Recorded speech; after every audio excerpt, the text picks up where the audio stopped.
Hello and welcome to Indus News, live from Islamabad. I'm Hamza Rifat and these are the headlines.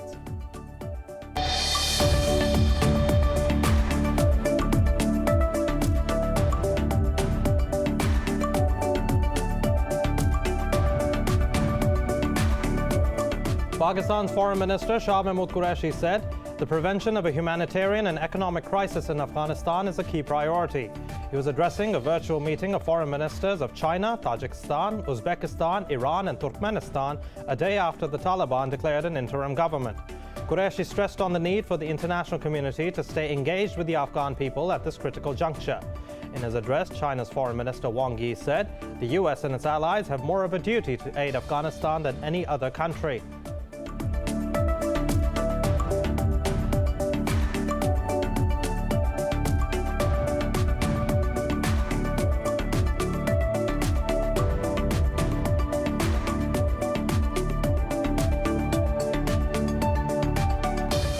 The United States says it is concerned by the affiliations and track records of some of the members of the Afghan caretaker government. In a statement, State Department spokesperson Ned Price said the U.S. will judge the Taliban by their actions, not their words, while China says it is ready to maintain communication with the leaders of the new Afghan government. Earlier, Qatar said the Taliban have demonstrated pragmatism and they are Afghanistan's de facto rulers.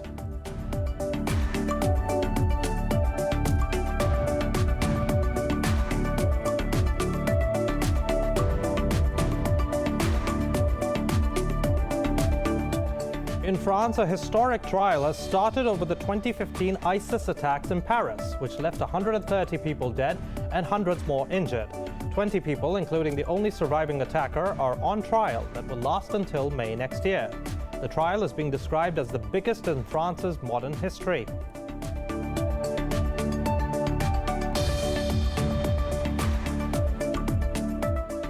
In Yemen, an army official says nearly 80 Houthi rebels and 80 pro-government troops have been killed in fighting for the strategic city of MARIB. He said most of the rebels were killed in airstrikes conducted in the last 24 hours.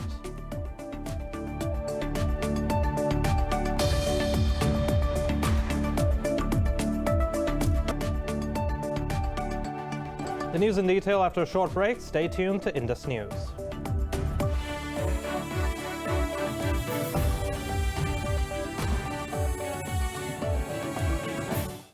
And now for the news in detail. Pakistan's Foreign Minister Shah Mahmood Qureshi said the prevention of a humanitarian and economic crisis in Afghanistan is a key priority.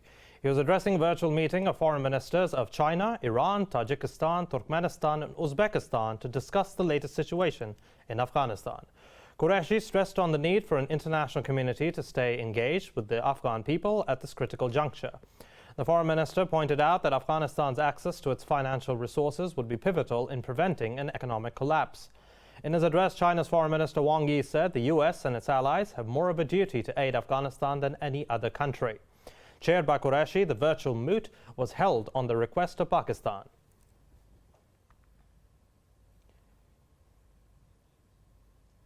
Now, America says it is concerned by the affiliations and track records of some of the members of the Afghan caretaker government. In a statement, State Department spokesperson Ned Price said the U.S. will judge the Taliban by their actions, not their words. As soon as the Taliban announced the interim government, mixed reactions from the world started to pour in. The US said it expects the Taliban will ensure the Afghan soil is not used to threaten any countries. Ned Price said Washington will continue to hold the Taliban to their commitments to allow safe passage out of Afghanistan, while China said it is ready to maintain communication with the leaders of the new Afghan government. Foreign Ministry spokesperson Wang Wenbin termed the establishment of caretaker setup a necessary step in reconstruction. Earlier, Qatar said the Taliban have demonstrated pragmatism and they are Afghanistan's de facto rulers. Qatari Assistant Foreign Minister Lulwa Al-Khatar said it will be up to the Afghans to determine their future, not the international community. Turkey's President Recep Tayyip Erdogan said he will closely follow the new government's future course. And Pakistan says it is hosting a virtual meeting with countries neighboring Afghanistan to discuss the future situation over there. Foreign Minister Shah Mahmood Qureshi will preside over the meeting for a shared objective of peaceful Afghanistan. Now, for more on this, we are joined by former Ambassador Shehzad Chaudhry with us. Thank you very much, sir, for your time. The West has expressed deep concerns over the Taliban's interim government for not being inclusive and over some members in it as well. Do you think it's a good start for the Taliban's political future? Well, the political future of Taliban, I guess, is going to be pretty difficult for them. It's not an easy way ahead for them, surely, because a large part of the world, especially the Western world, will continue to indicate and show their speculative appreciation, if at all, right, of the Taliban government. Clearly, their first effort will be to somehow derail the Taliban government and prove to the world that the Taliban are not worthy successors to the government that was there before the dislodging of the Ghani government. So I think that sort of approach by the Western countries will continue, where they will continue to show or suspect the credentials of the Taliban. So I don't think it's going to be easy for them in terms of the political journey forward. Okay. Now, we also see a clear difference between the approach of the U.S., its Western allies, and China and Russia towards the Taliban as well. Do you see this complicating the situation in Afghanistan?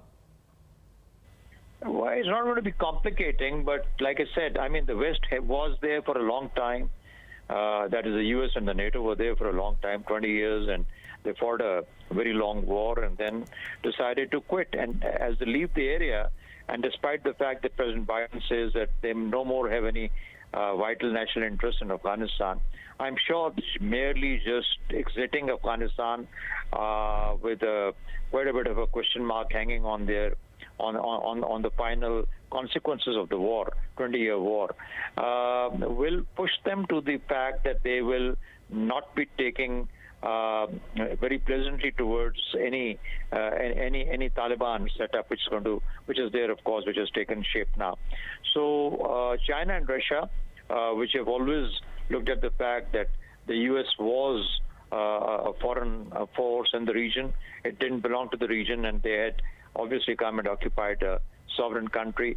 So, and it was a source of a lot of disturbance in the region.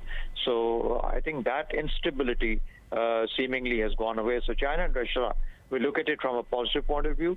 The U.S. and its allies will continue to be very, very speculative about the fact and apprehensive about the state of Afghanistan and the rule of Taliban. So this kind of impressions will be competitive in nature, but whether they take a practical shape is yet to be seen. And I don't think it will be. It will worsen down to a point where another proxy kind of engagement takes place between China, Russia, and on the other side the U.S. and allies. So while the discomfort will be there, but I don't think it's going to be. It's going to worsen down to the fact of an active proxy engagement. Right, fair enough. Now, as much as 80% of Afghanistan's budget comes from the international community, and the Taliban can hardly afford isolation given the economic crisis, how will the Taliban maintain a balance between their ideology and the expectations of the Western countries? Well, I mean, obviously the Taliban have stated and they are keen to go along with the rest of the world. So their first priority is to be acceptable to the world at large. Right. And when that is their priority and that is their concern as well, so I can imagine that they will surely modify their own way of looking at how the constitution or the way of life or the way of dealing with the world will gradually emerge and evolve. So I think there shall be a change in the way that the Taliban will conduct themselves, and there will need to be a change in the way that the world will look at them. You really can't impose an order of any kind, whether it's religious or any kind of thing, from a Western perspective or a Western model of democracy. Democracy has many variations, so which ones the Taliban or the Afghans tend to choose will be for them to decide. And anyway, it doesn't behove of us, any one of us on the outside, to try and impose a particular or a specific democratic model to the Afghan situation. Thank you so much, Ambassador Shehzad Chaudhry, for joining me on Indus News. Now we're joined by Senator Sitara Ayaz from Islamabad. Thank you so much, Sitara Ayaz, for joining me on Indus News. Regional stakeholders like China have reacted positively to the new government in Kabul. What do you think would be the future of the Taliban's relationship with the United States and its allies in the coming days?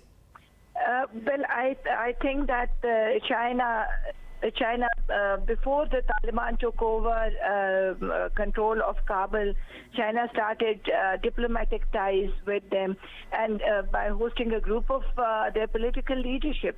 And in future also, China will be there with very huge investment. And personally, I feel that they already started that, and they will seek to revive business venture inside Afghanistan.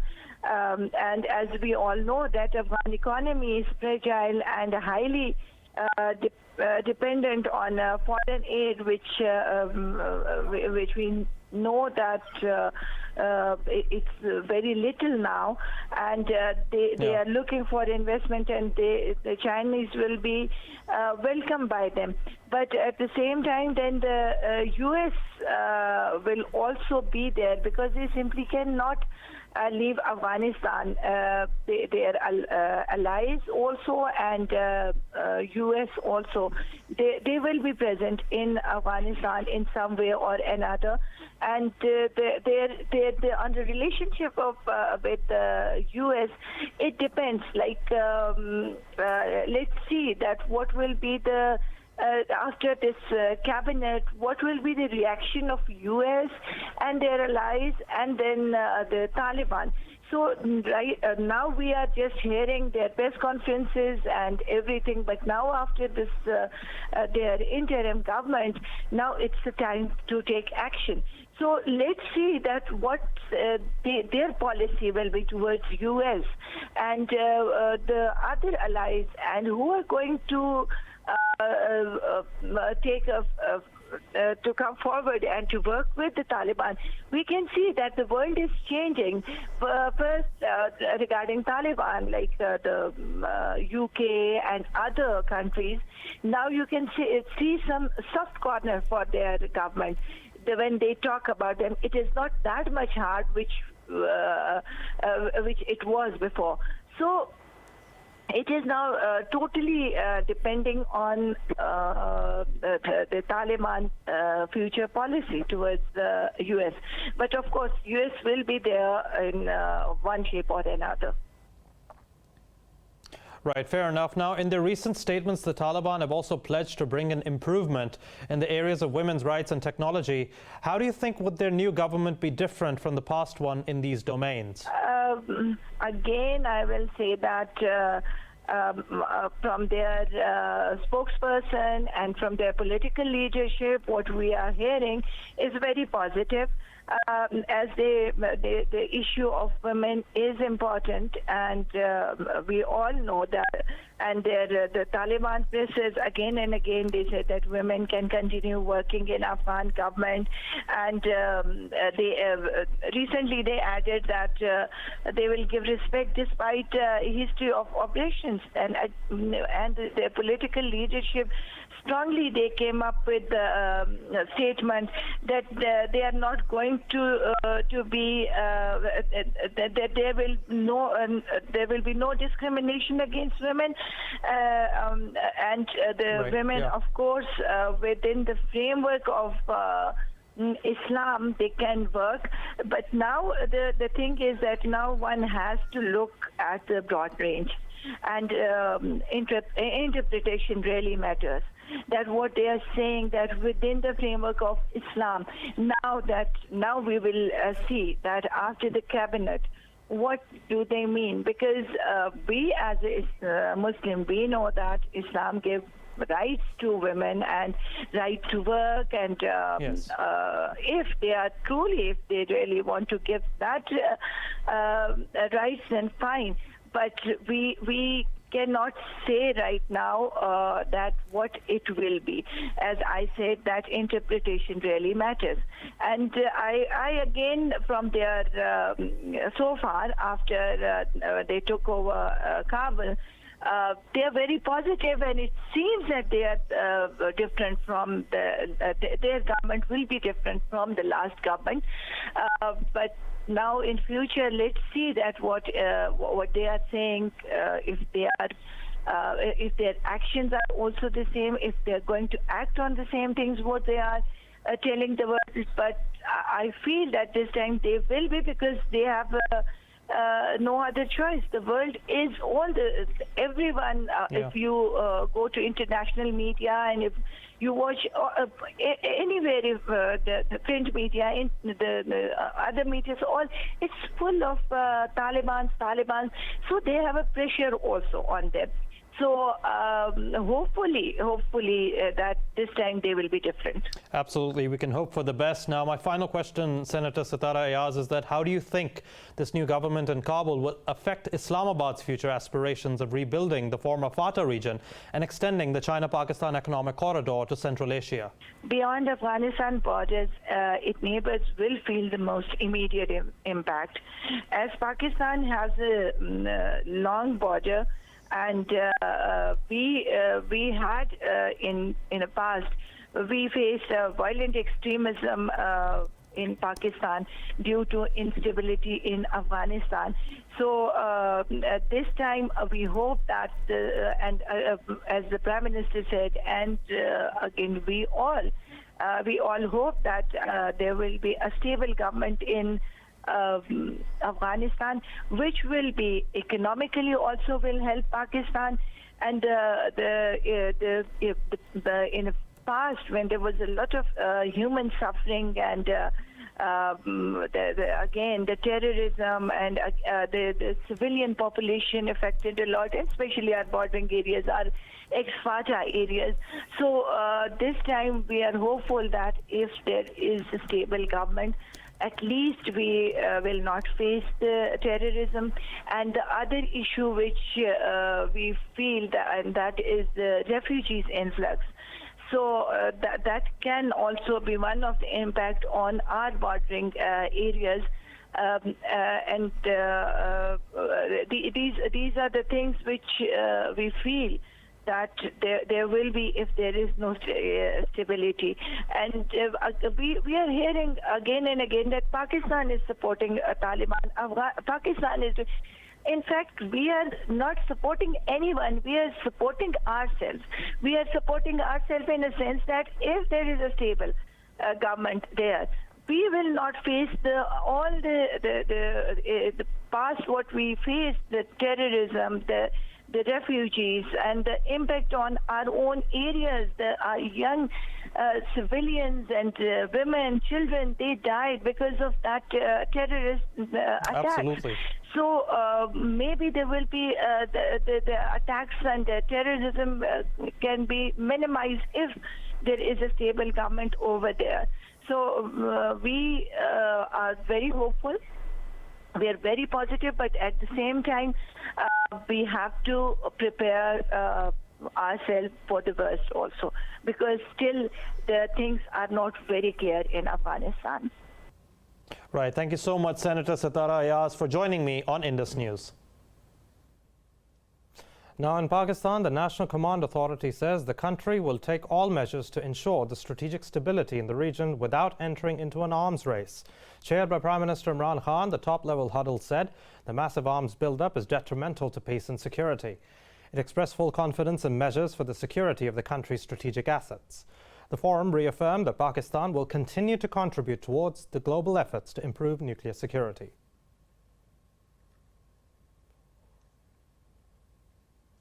The EU's ambassador Andrula Kaminara has lauded Pakistan's positive role in Afghanistan and overall regional peace and stability. He was speaking to Army Chief General Qamar Javed Bajwa in Rawalpindi. According to the military's media wing, the two discussed the latest developments in the war-torn country and other matters of mutual interest. The Army Chief said Pakistan looks forward to enhancing mutually beneficial ties with the European Union.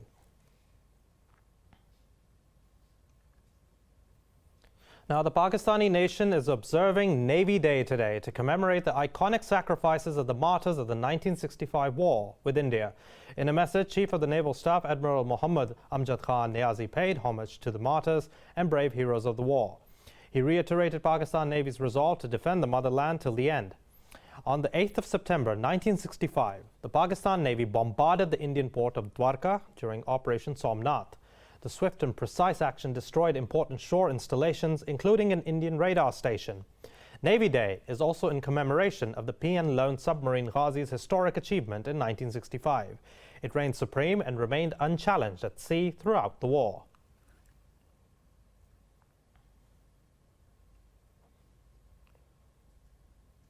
More news on the other side. Stay tuned to Indus News.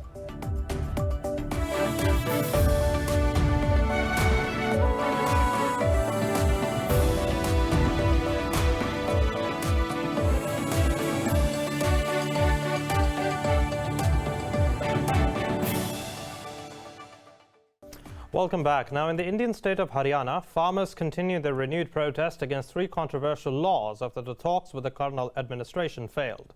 The growers have started pitching tents outside a key governmental office in the district. Farmer leaders have said that the sit-in will continue till their demands are met. Authorities imposed restrictions on gatherings and snapped internet services ahead of the protests.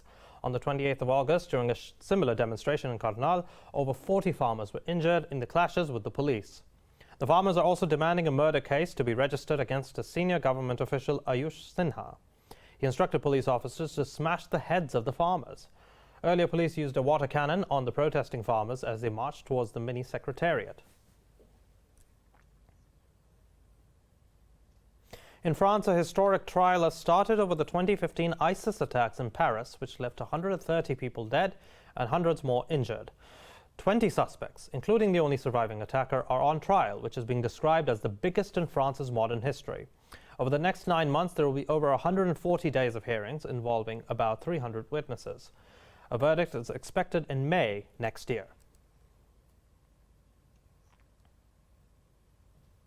Now, Iran says no one can pressurize it to halt its nuclear activities since the other parties to the 2015 deal have not fulfilled their obligations.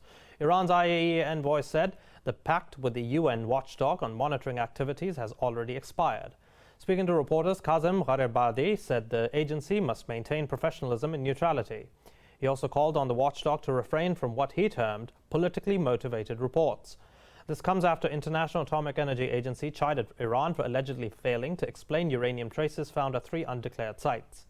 The agency said Iran's stockpile of 60% enriched uranium has now reached 10 kilograms.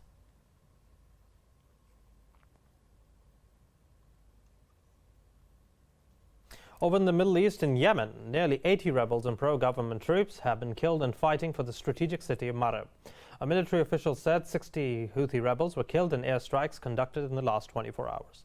He added that 18 pro-government troops were also killed and dozens injured in clashes over the past 48 hours. Battles between Yemen's government and the Houthis have intensified in recent days in the province. Yemen's government and the Houthis have been fighting since 2014, when the Houthi group took control of the capital, Sana'a.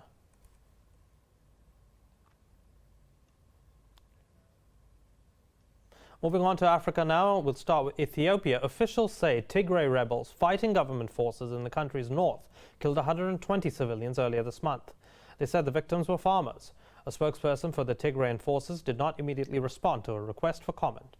The war broke out 10 months ago between Ethiopia's troops and forces loyal to the Tigray People's Liberation Front, the TPLF, which controls the Tigray region. Thousands have died and more than 2 million people have been forced to flee their homes. More news from Africa. Sudan has summoned an Ethiopian envoy to Khartoum after 29 bodies were found on the banks of a river flowing from Ethiopia.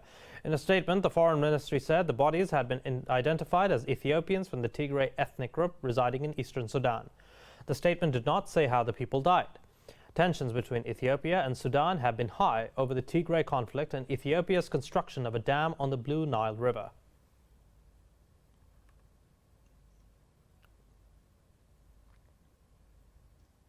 America says it does not condone violence as the solution to the deal with the current crisis in Myanmar.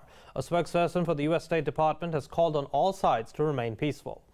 The spokesperson said Myanmar's worsening COVID-19 situation underscores the need for a peaceful environment.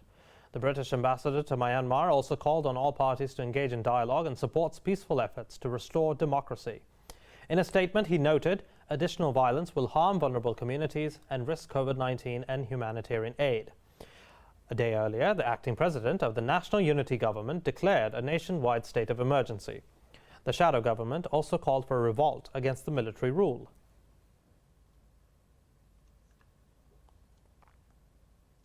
On to the COVID-19 pandemic now. Mexico has registered more than 1,000 daily deaths from COVID-19 and nearly 16,000 new cases.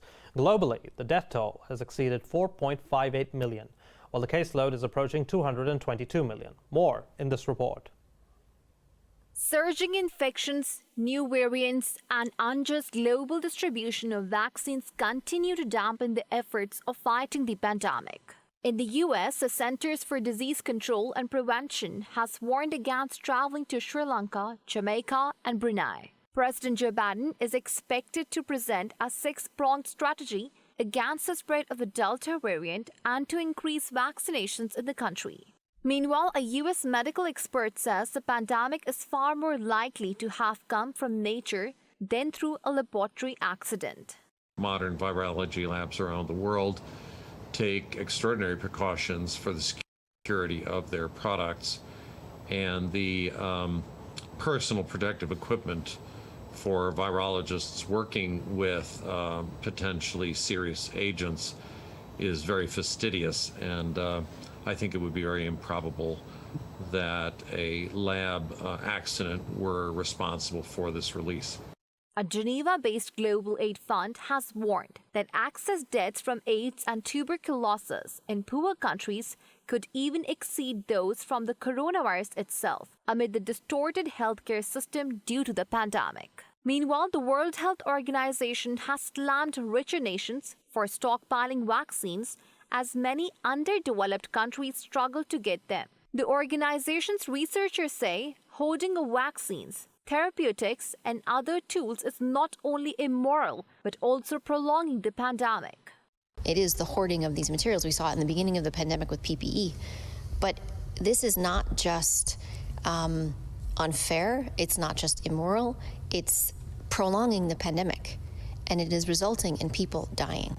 And I think we need to be blunt. I think we need to be very clear that this is prolonging the pandemic. We have tools. We have enough vaccine around the world. If we had used the vaccine doses that were available differently, we would be in a very different situation right now globally.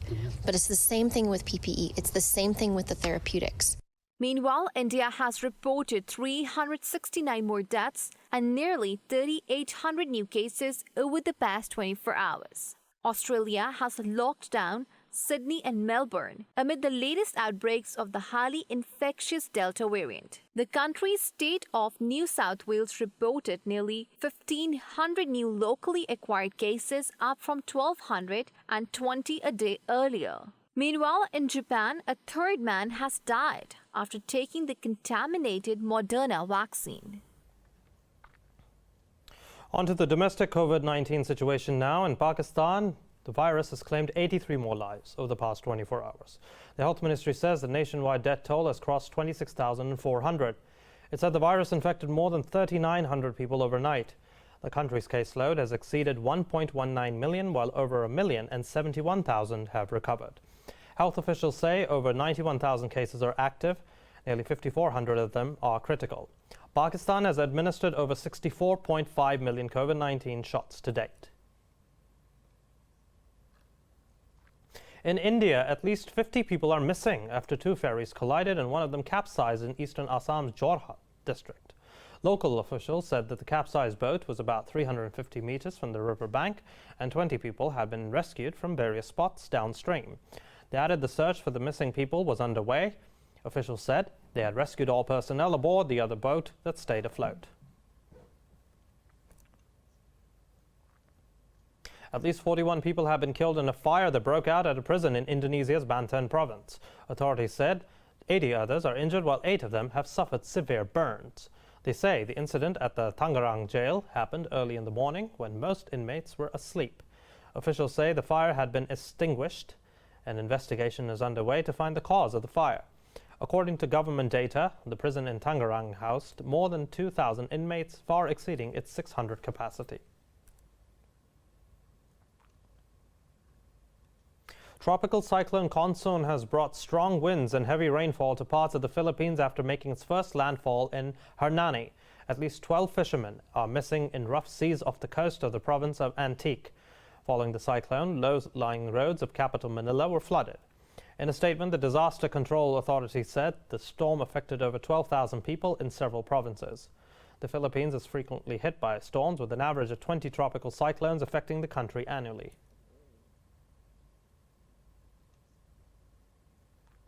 At least one person has been killed after a powerful earthquake struck southwest Mexico near the beach resort of Acapulco.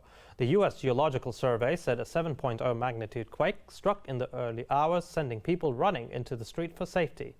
The quake shook the hillsides around the resort, downing trees and pitching large boulders onto the road. The U.S. Tsunami Warning Center had also issued an alert following the quake, which it later reversed. More than 100 aftershocks rolled across the region in the hours that followed. Russian Emergencies Minister Yevgeny Zeneshev has died while attempting to rescue a person during training exercise in the Arctic city of Norilsk. Zeneshev was the Arctic to monitor large-scale drills and the construction site of a new fire station in the city. According to the state media, the 55-year-old died while rescuing a cameraman who fell into the water. Zeneshev began his career as a KGB officer in the late 1980s. He had been heading the Emergency Situations Ministry since 2018. A teen pilot has touched down in Costa Rica in a bid to become the youngest woman to fly solo around the globe. The 19-year-old Zara Rutherford took off from Western Belgium in a Shark ultra-light aircraft. She seeks to win the title from Shaista Wes, who became the youngest woman to fly solo around the world at 30. Rutherford is looking to cover 51,000 kilometers. Her route will take about 3 months, with stops in 52 countries. The British Belgian hopes her voyage will encourage more girls to study and work in science and spark their interest in aviation.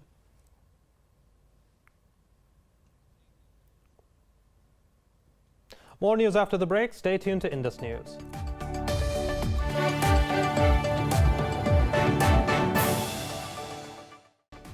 Welcome back. Kuwait has started recycling more than 42 million old vehicle tires dumped in one of the world's largest tire graveyards. More in this report. In a bid to tackle its waste problem, Kuwait recently moved the tires from the dump site to a new location at Al Salmi, where recycling efforts have begun. The original dump site was just 7 kilometers from a residential suburb, with the periodic fires releasing black smoke bothering the residents. The Al Khair Group, which transported 25 million tires using up to 500 trucks a day, plans to open a factory to burn the tires through pyrolysis.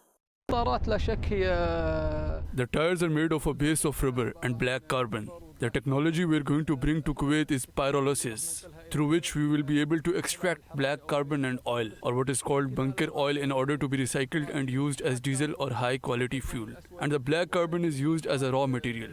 At a plant run by EPSCO, Global General Trading employs sort and shred scrap tires before pressing the particles into flooring tiles.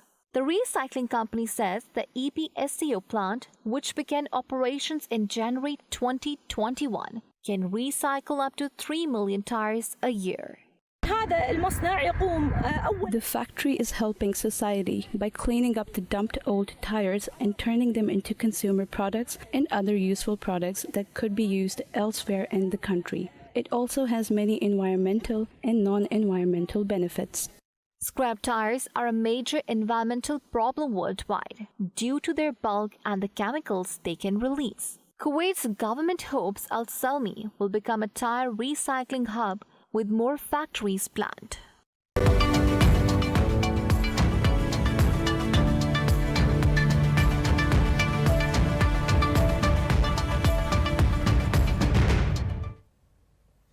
Time now for some commercial updates. Wall Street stocks have dipped on concerns that the spread of the Delta coronavirus variant could slow economic growth.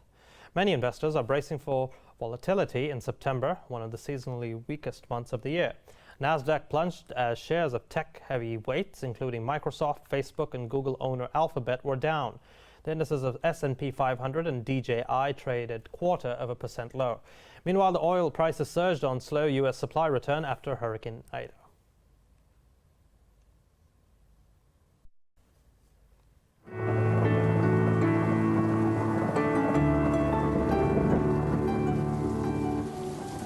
Time now for the weather update.